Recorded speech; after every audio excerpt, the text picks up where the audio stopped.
год обретения независимости останки жертв сталинских репрессий были с почестями перезахоронены на кладбище Атабиит. Теперь, спустя 9 лет, власть вновь вспомнила об увековечении памяти казненных. На месте, где они похоронены, были возведены мемориал и музейный комплекс. Расстрелянных партийных и государственных деятелей нашли благодаря признанию дочери бывшего охранника курорта, где любили отдыхать сотрудники НКВД. В качестве экспоната музея выступила и печь для обжига кирпича, в которой сжигали тела казненных. В церемонии открытия комплекса принял участие Чингис Айтматов. Прах его отца, видного деятеля советской Киргизии, тоже нашел вечный покой на Атабиит. А через 8 лет здесь найдет и вечное успокоение сам писатель.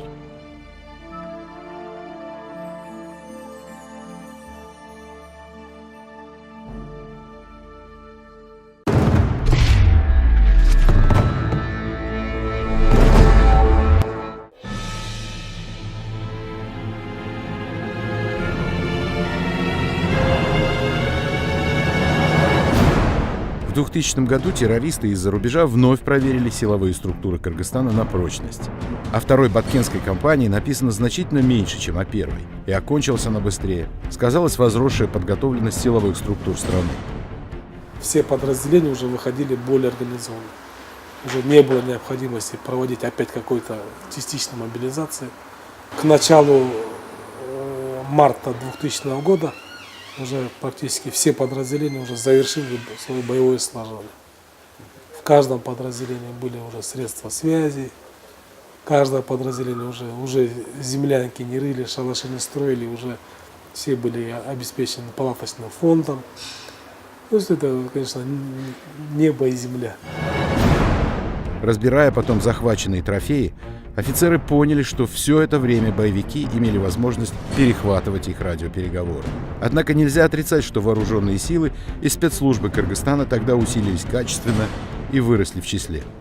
Были уже сформированы уже батальоны меньших масштабов, не как прежние, меньших масштабов, но уже более мобильные батальоны.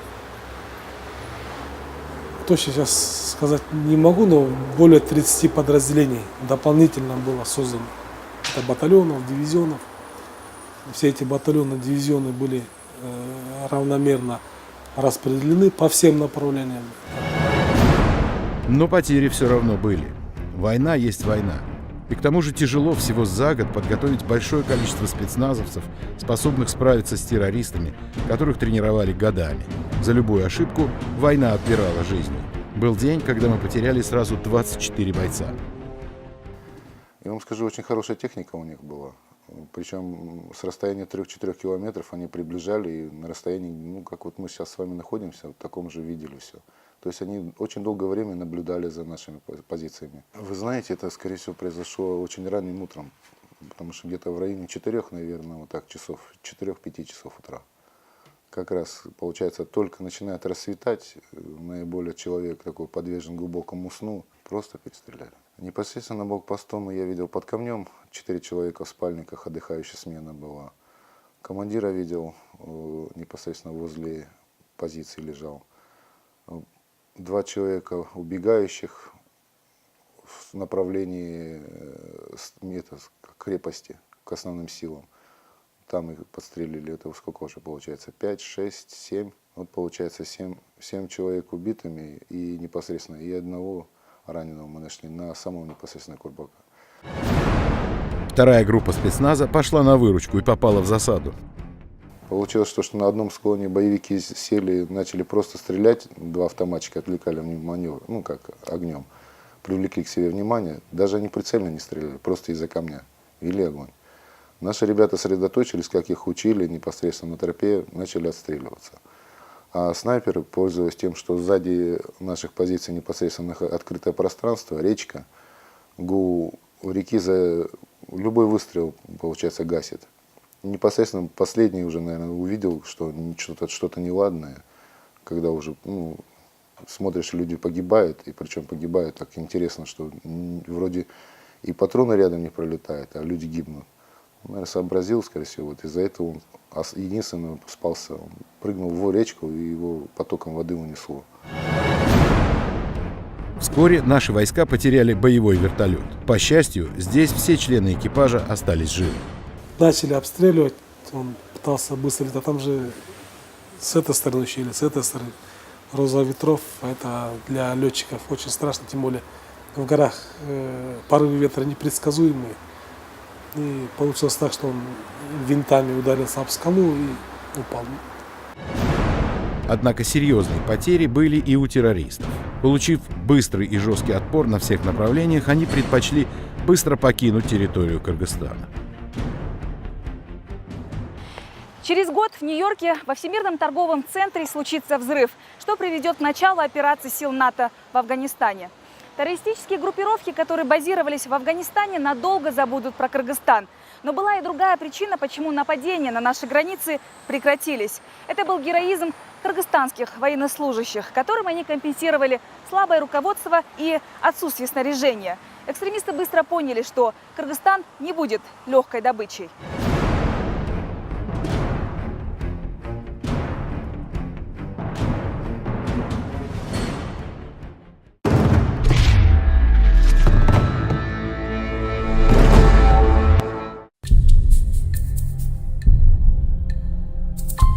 Этот год вошел в историю двумя выборными кампаниями, проведенными так, что у режима Акаева уже не осталось дороги назад.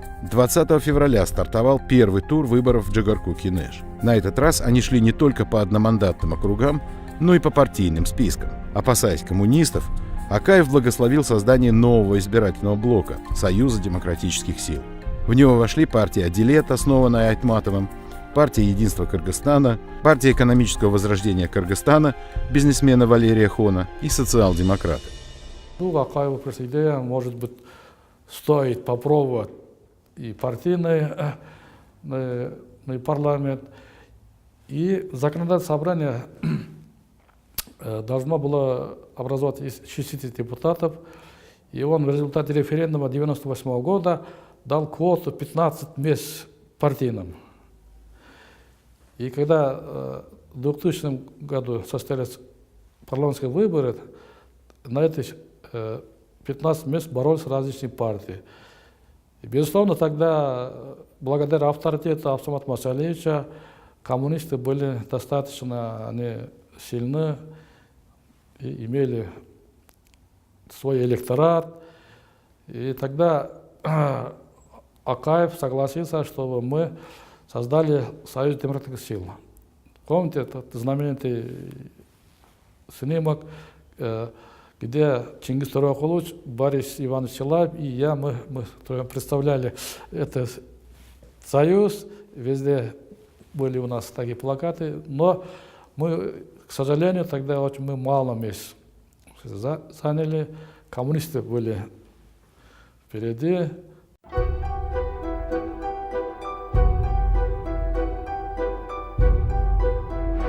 Кстати, кем ты хочешь быть? Мэром. Ого, ни больше, ни меньше. А почему? Я хочу, чтобы все школы были красивые, а дети счастливые. Прекрасная цель. Борису Силаеву, который в тот момент был первым вице-премьером, совершенно не хотелось играть в этом политическом спектакле. Но отказать Акаеву он не мог. Там было 3 лидера. Значит, Чингис Тарикулович, бывший спикер парламента, да, Эркибаев, и я. У меня до сих пор сохранилась фотография, где мы вот втроем стоим за руки, взялись. Вот. С ностальгией вспоминаю, и мы, в общем-то, неплохо работали.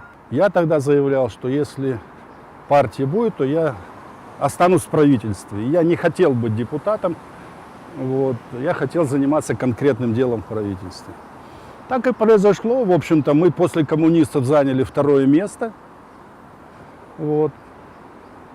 По партийным спискам нам прошли люди. Я и Чингис Туракулович сняли свои кандидатуры. Следующие за нами вошли в эти, стали депутатами. В парламентских выборах не удалось принять участие партии «Демократическое движение Кыргызстана». Первомайский районный суд буквально накануне дня голосования снял ее с дистанции. Дело в том, что лидер партии Жипар Джекшеев договорился с Апальным Куловым о том, что включит его в свой список. Это решение утвердил политсовет ДДК. Каждого члена политсовета нашей партии по одному приглашать начали в Белый дом, обрабатывать. И каждый из них приходит, мне говорит: Джапар Джакшевич, буквально президент, оказывается, очень даже неплохо относится к нашей партии. Он не против, чтобы мы прошли в парламент, потому что они видели в течение 5 лет, как вы работали. Единственный нам мешает, говорит, Кулов. Надо Кулова исключить из нашего списка. И тогда у нас проблем не будет, мы спокойно пройдем. Я был категорически против, потому что я дал слово. Мы приняли решение политсовета, потом списком утвердили. И все обратно, что раскручивать. Я говорю: нет, не пойду. Потом меня пригласил государственный секретарь тогдашний, Накен Гасиев.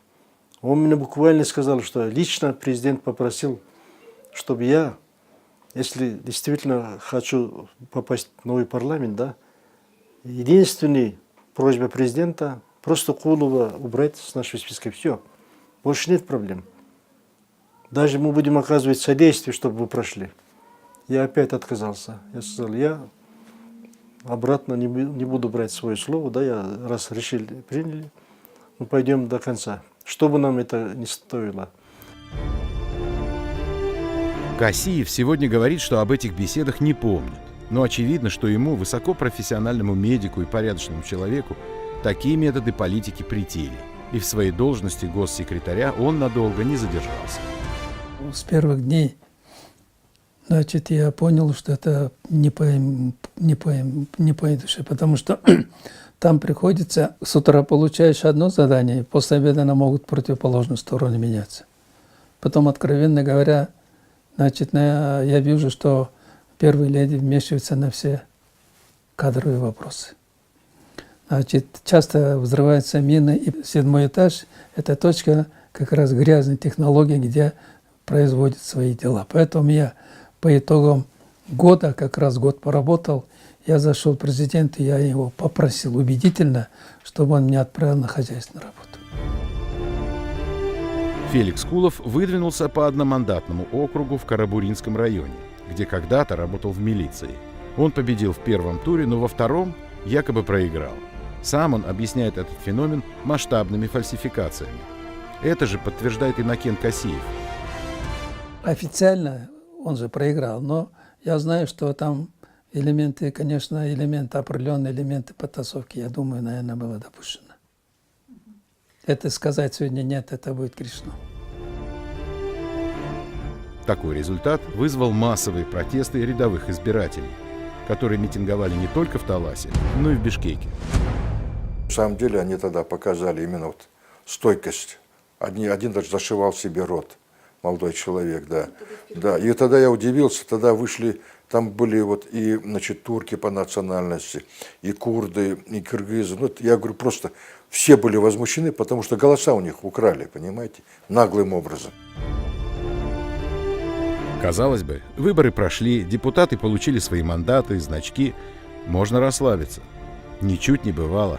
Лидер социал-демократов Алмазбек Атамбаев был лишен мандата по суду под надуманным предлогом. Он не задекларировал старенький домик своих родителей в селе Арашан, который, как внезапно оказалось, якобы подлежал обязательному декларированию. У Иса Муркулова также пытались отобрать депутатский мандат. Ему пришлось пройти через 7 судебных процессов, чтобы подтвердить свое право представлять интересы избирателей. Тяжбы заняли полгода, хотя Муркулов набрал на 9 тысяч голосов больше, чем его основной соперник. Это уже власть как бы начала хаметь, вот, и выходить за все рамки приличия, скажем так. Вот так вот начиналось начало конца той власти.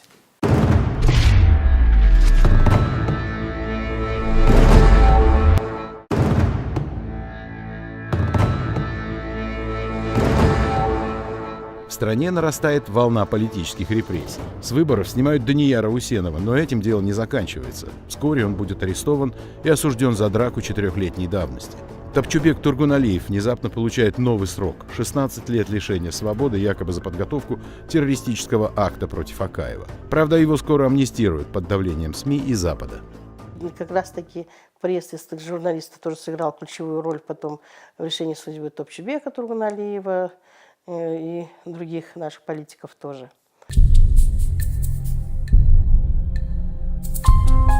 После скандальной избирательной кампании в Карабуринском районе президент Акаев окончательно убедился в том, что у Феликса Кулова есть свой электорат, и он потенциально может представлять опасность.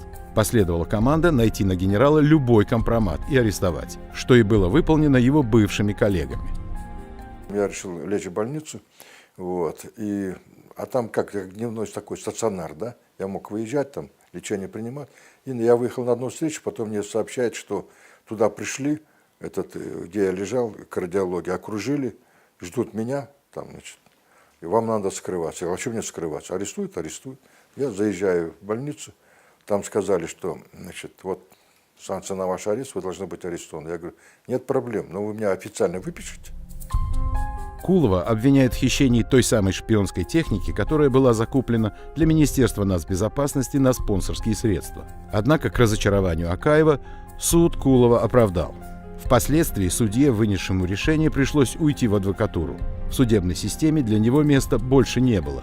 А его вердикт вскоре отменяют, дело Кулова направляют на новое рассмотрение. А впереди выборы президента страны.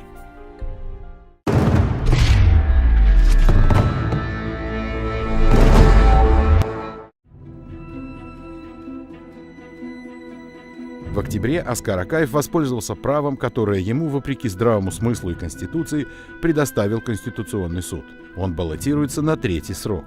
Для того, чтобы отсеять ряд оппонентов и в первую очередь Кулова, было принято решение о формировании при ЦИК лингвистической комиссии. Отныне претендента на президентский пост можно отсеять на основании того, что он якобы недостаточно владеет кыргызским языком. Кулов, естественно, был в негодовании. Өзінің позициясын, наразылығын білдіруменен жариялап, барыбір шайлауға қатысады. Он заявил, что все равно будет баллотироваться в президенты, так или иначе. Большинство населения удивлялось, как он примет участие в выборах, если он не кандидат. Но до этого мы вели переговоры, и Кулов стал начальником штаба моей избирательной кампании. Мы впервые создали тандем, союз, и договорились, что в случае победы один становится президентом, а другой премьер-министром. Это был первый политический тандем. Я знаю, что мы тогда вместе набрали больше голосов, чем Акаев, так как в то время протестный настрой был большой.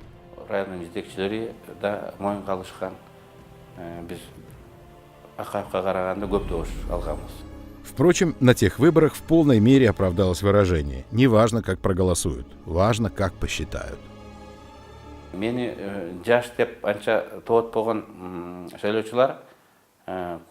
Я был известен как давний член демократического движения Кыргызстана, поскольку поднимал идеи национального возрождения, и в регионах за меня голосовали избиратели национального толка.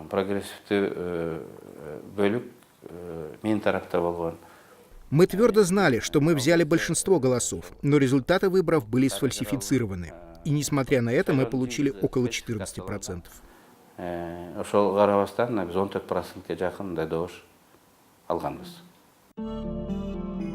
Алмазбек Атамбаев официально набрал еще меньше голосов. Но правды о том, как тогда реально распределились голоса, мы теперь, наверное, никогда уже не узнаем. Акаев не мог отдать власть, что бы там ни думал электорат. Потому что за ним стояли интересы семьи. Семьи с большой буквы, его клана. На эти интересы он отныне и будет работать. И пойдет дальше по пути нарушения Конституции и законов.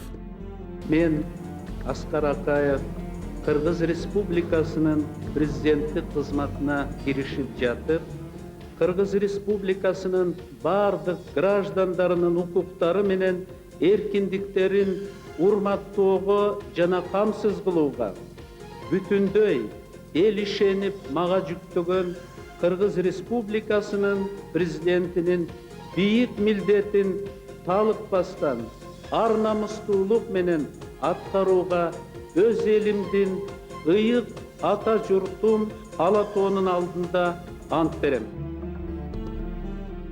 В 2000 году Акаев выиграл выборы, но не так уж и уверенно. Все-таки много административных ресурсов было использовано. И он тогда уже должен был задуматься, как завершить выход из власти. Но он не задумался. И дотянул до последнего, считается изгоем. Он хоть и богатый, но изгой, понимаете.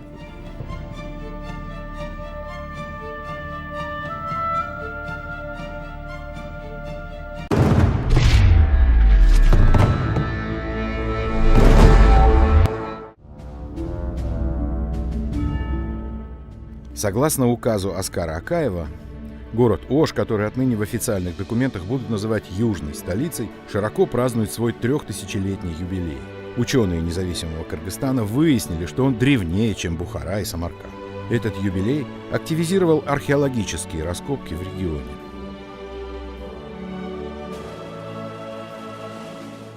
Никто точно не знает, сколько именно лет исполнилось городу Ош. Но вот археологи, которые здесь раскапывали Зороастрийский храм и древнюю крепость, датируют свои находки 7-8 веком. То есть 1200 лет назад Ош уже здесь стоял.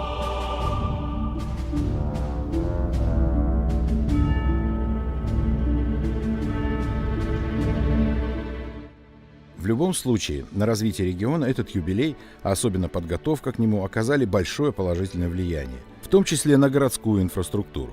Кстати говоря, именно под этот праздник в Оше была создана телекомпания «Ош-3000», которая позднее превратится в канал ЛТР.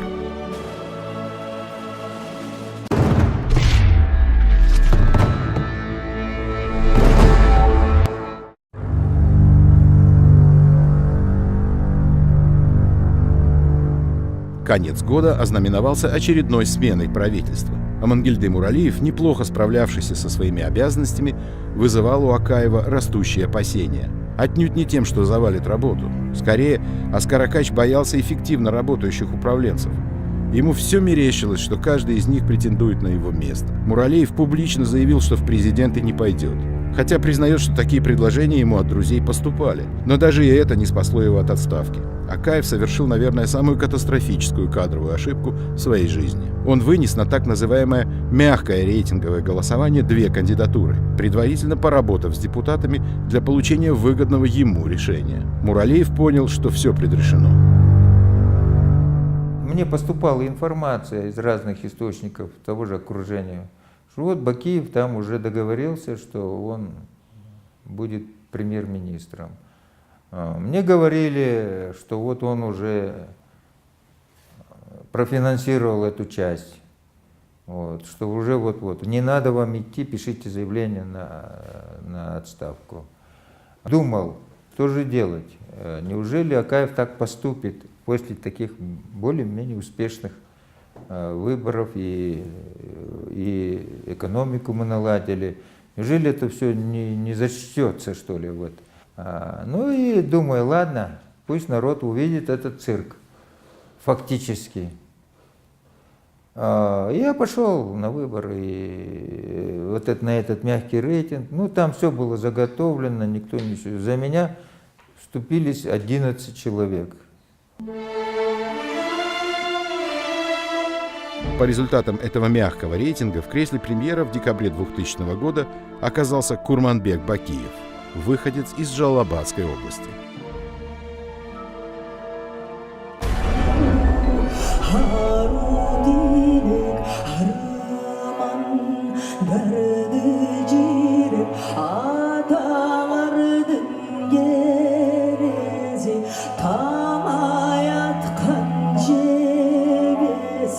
Hey, hey, hey, hey.